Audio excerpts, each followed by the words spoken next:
problem solver. Yeah. All right, let me ask about this issue, because this was giant this week, which is the Stop Online Piracy Act, which yes. they thought was, yeah, I mean, it certainly aroused people. They stopped it. The bill is dead. The issue is not. And, you know, when I first read about it, I was like, oh, good, they stopped this. And then I thought, you know what?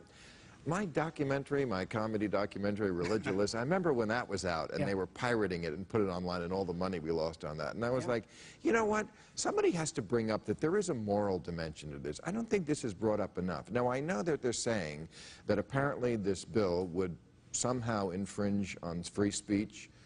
I haven't read the bill. I don't know. I don't know if anybody who even has read the bill can predict that. But it seems like it might be a red herring, because people just want to steal because they can.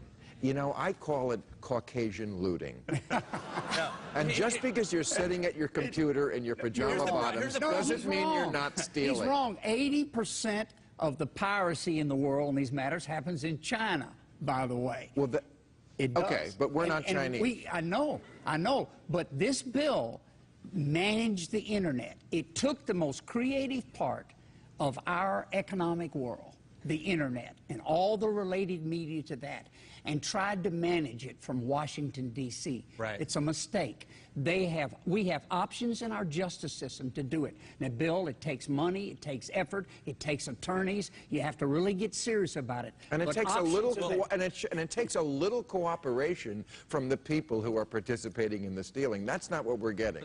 I remember when I went through this, you know, when it was like, well, we took that one down, and then 10 minutes later, another one would pop up. I mean, it's almost impossible to get all. Let's put it. Go ahead. Let's say where I work at, the Daily Caller.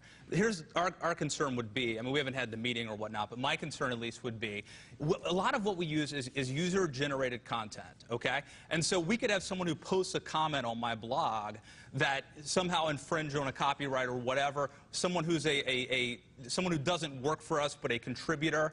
If, according to my understanding of this law, is that if someone complains to the government about this, they would act first and ask questions later. So they would shut down the Daily Caller, which would destroy us financially.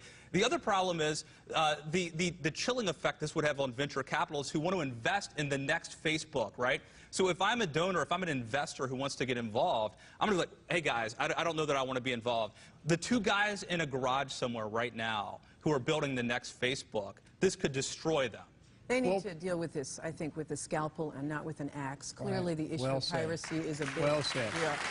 But I would say, just as a separate matter, you have to admire the unbelievable effort of everyday people to actually impact democracy. Unlike this, you know, Citizens United and these PACs that have a few people trying to, you know, infiltrate the airwaves, this was people all across the country who were saying to our legislators, we still want free shit. That's what they were saying.